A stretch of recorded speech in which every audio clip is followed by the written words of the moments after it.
आज जो पत्रकारिता के जुड़े साथी हैं, लोकतंत्र के इस चौथे स्तंभ के साथियों के साथ उनका आत्मीय संवाद, आज उनसे वो बहुत ही आत्मीयता से रूबरू हो रहे हैं। ये जो प्रोफेशनल होते हैं, इनको हर दो शब्दों के बाद जोरदार तालियां, ये इनकी आदत होती है। भैया मैंने बुलाया, तुम जबरन तालियां बजवा रहे हो। अपने प्रदेश भर से पधारे हुए पत्रकार मित्रों का इस समागम में मैं हृदय से स्वागत करता हूं।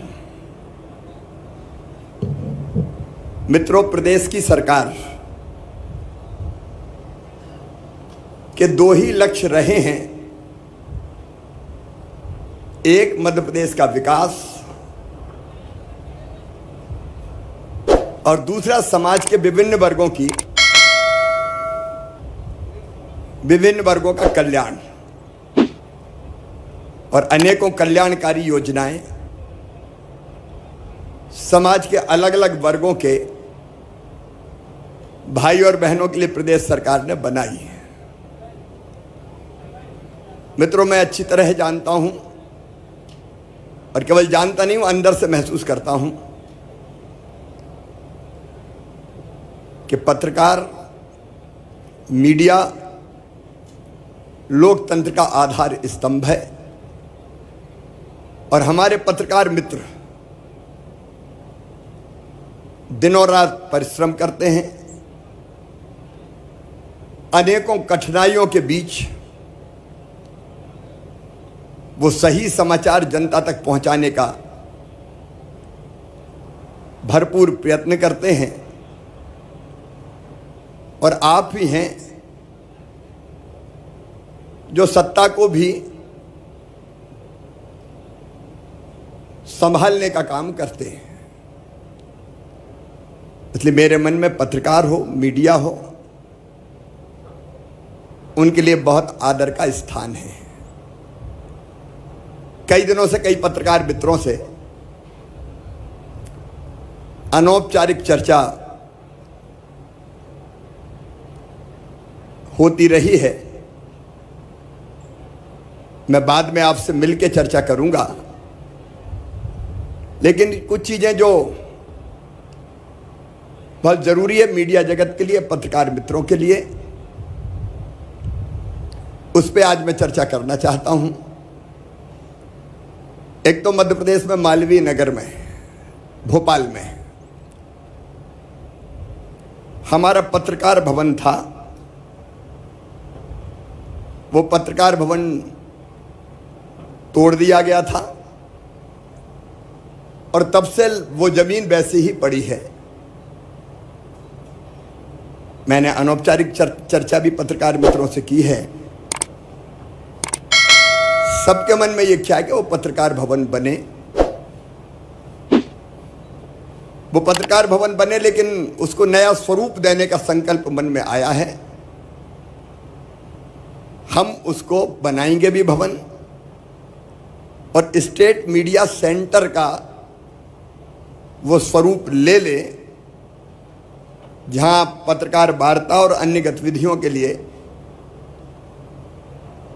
सुविधाएं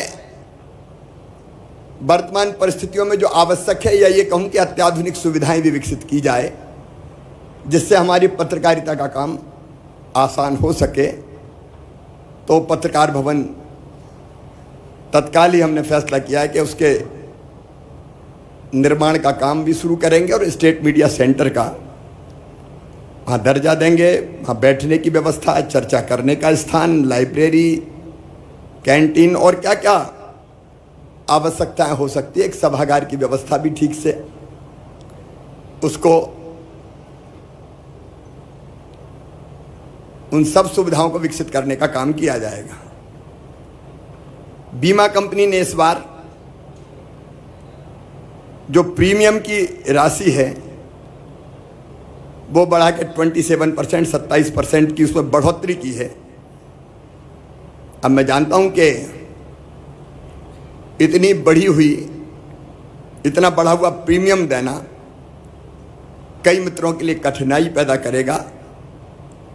इसलिए हमने तय किया है कि प्रीमियम की राशि जो पिछले साल थी उतनी ही ली जाएगी। जो बढ़ा हुआ भार है अतिरिक्त वो राज्य सरकार वहन करने का काम करेगी, ताकि पत्रकार मित्र इसमें कठिनाई का सामना न कर पाए।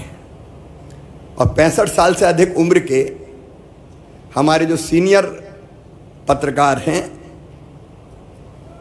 65 वर्ष से अधिक के पत्रकारों और उनके जो पार्टनर हैं, पति या पत्नी, उनका बीमा का पूरा प्रीमियम सरकार के द्वारा ही भरा जाएगा, क्योंकि जिंदगी भर पत्रकारिता के माध्यम से उन्होंने प्रदेश की, देश की, लोकतंत्र की सेवा की है।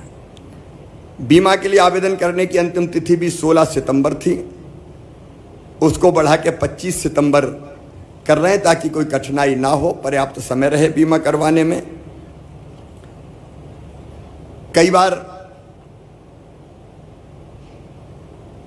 बीमारियों के कारण पत्रकार स्वयं को, भगवान ना करे वैसी स्थिति कभी आए, लेकिन हम जानते हैं कि ये संसार चक्र है। कई बार ऐसी कठिनाइयां आती हैं हमारे जीवन में, तो पत्रकारों को स्वयं और उनके आश्रितों के उपचार के लिए सामान्य बीमारियों में अभी तक आर्थिक सहायता का प्रावधान 20,000 था, उसको बढ़ा के हम लोग, क्योंकि आवश्यकता बढ़ गई है, इलाज में भी कई बार ज़्यादा पैसे खर्च करने पड़ते हैं, तो 20,000 से बढ़ा के उसको 40,000 रुपये हम कर रहे हैं।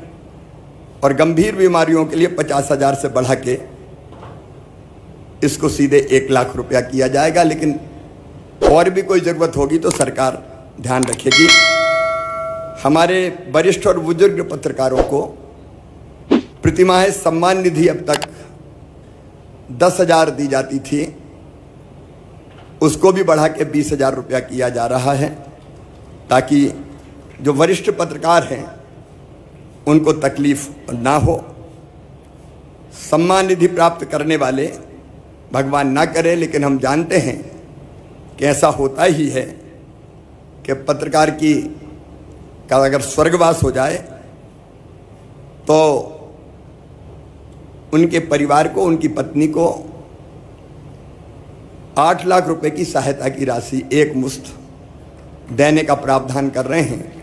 मुझे लगा पेंशन के बजाय अगर एक मुश्त राशि आएगी तो उससे बाद का जीवन आसान करने में सहायता मिलेगी। अधिमान्यता प्राप्त पत्रकारों को आवास ऋण ब्याज अनुदान योजना के अंतर्गत अधिकतम ऋण की सीमा भी 25 लाख से बढ़ा के 30 लाख रुपए की जाएगी, ताकि ठीक मकान बन सके।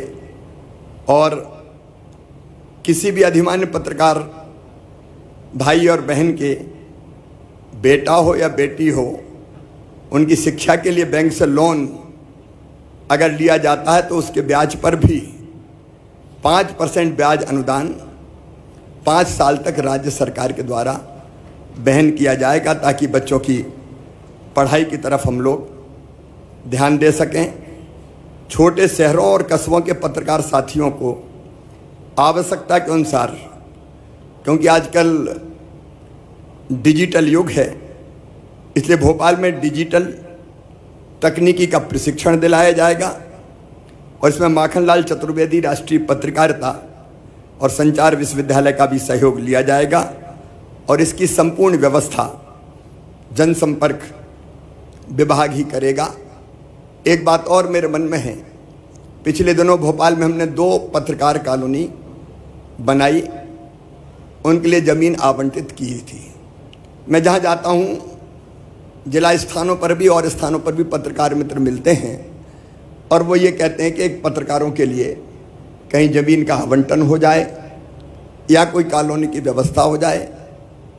माननीय सर्वोच्च न्यायालय के फैसले के कारण कुछ कठिनाइयाँ बीच में आई है, लेकिन हम रास्ता निकाल कर जहाँ ऐसी हमारी सोसाइटी है उनको, पत्रकारों को, सोसाइटी को ज़मीन देने की हम व्यवस्था करेंगे। उसके लीगल जो भी रास्ता होगा वो निकाल के, ताकि भोपाल जैसी बाकी जगह भी जहाँ जहाँ आवश्यकता है धीरे धीरे पत्रकारों के मकान एक कॉलोनी में बनाने की व्यवस्था की जा सके।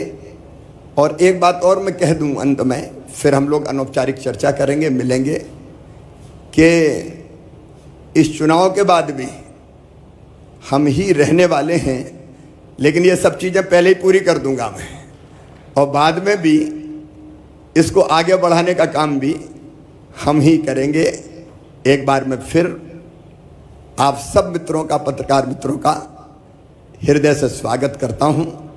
और अभी मैं अनौपचारिक चर्चा के लिए आपके बीच में उपस्थित रहूंगा, तो मंच की और नीचे की कोई व्यवस्था ठीक नहीं है, हम एक ही स्तर पर रहें, इसलिए मैं सीधे आपके बीच आ रहा हूं। धन्यवाद।